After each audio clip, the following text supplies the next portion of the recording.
It's time for former Tory Minister Ann Widdecombe, and it's been a baptism of fire this week for our new Home Secretary, James Cleverly. But perhaps he's not actually to be trifled with, after he did battle on air with the BBC's Amal Raja.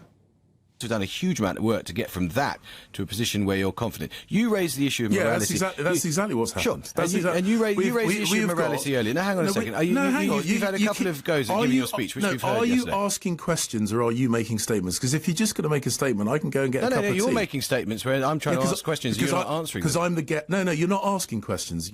That's a cup of tea here for you, James, if you fancy it. But anyway, if you're wondering what had ruffled Cleverly's feathers, then this line of questioning could be the clue. Describe this policy as back. Look, you've stepped straight into the trap, if you don't mind me saying, because of course the Labour Party would love us to discuss this particular issue rather than the gaping vacuum in the Labour Party's immigration policy. And you've fallen straight into the trap of not answering the question, having just given a sermon about how you want to answer the question. Please just answer the question. Do you remember if you did use that phrase? So I don't remember a conversation like. I think that's quite revealing, actually. So Anne cleverly refused to deny his colourful criticism of the Rwanda plan there. I mean, if he has privately referred to it as bat faeces, then can he actually be trusted to stop the boats, do you think? I think he can. Well, I don't know that he can be trusted, because I don't think any of them can be trusted to do it. But what I would say is I don't think that private comment makes a difference one way or to the other to how effective he will be. All politicians make comments in private. I actually think that the BBC completely trivialised that interview by trying to focus on that instead of, as Cleverly said, the policy. I mean, I would have been pushing him on, well, what precisely are you going to do? Never mind what he said. What are you actually going to do, James? What's the plan? Where's plan B? What's going to happen? When are the first people going to go to Rwanda? And if they're not, then what are you going to do instead? That's what Amal Rajan should have been asking. OK, well, have you got any indication of what the answers to any of those questions are? Because from where I'm sitting, it looks a little bit like Rishi Sunak has said, don't worry, we've got a plan B, we're going to renegotiate with Rwanda or find another country and then just go all the way through the courts again, which obviously will happen, and hope we win that time, by which time I think I'll be about 75 years old. Well, that's what I am now, so I won't be around in that case. Oh, no, you're going to live forever, Anne, but carry on.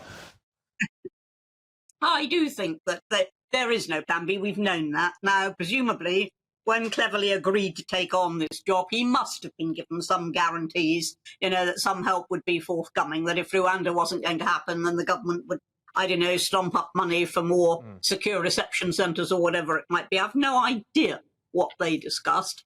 But if he's taken this on without that sort of assurance, then I think he's a fool.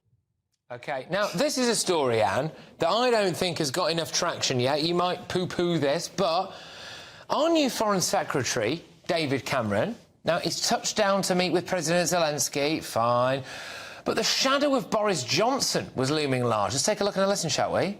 I had some disagreements with my friend Boris Johnson, but we've known each other for 40 years, and his support for you was the finest thing that he and his government did.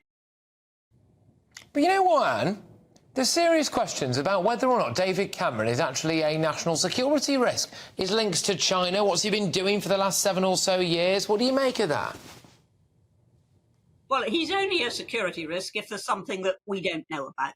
Everybody knows about his past dealings with China. And if that's all there is to it, then he's not a security risk.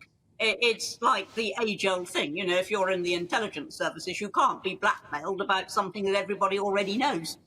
And it's exactly the same here. We all know his links with China. But what I do think is that when his business interests are fully declared, as they will have to be, now he's a member of the House of Lords, that will be gone over with a fine tooth comb by the press. But I don't think one should say he's a security risk unless you've got information that I haven't got, and there's something that that the rest of us don't, in which case, yeah, he might.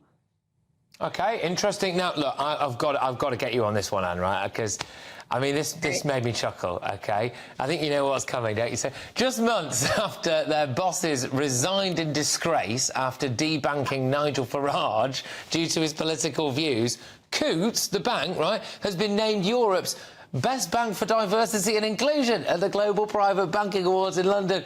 And this has got to be a wind-up. Well, first of all, it makes a complete farce of the awards because they don't include people who disagree with their own point of view. Indeed, far from including them, they try and get rid of them, as has been amply demonstrated. So no way are they inclusive. But secondly, you know, this is the bank that royalty use. Isn't it rather vulgar to go after these awards?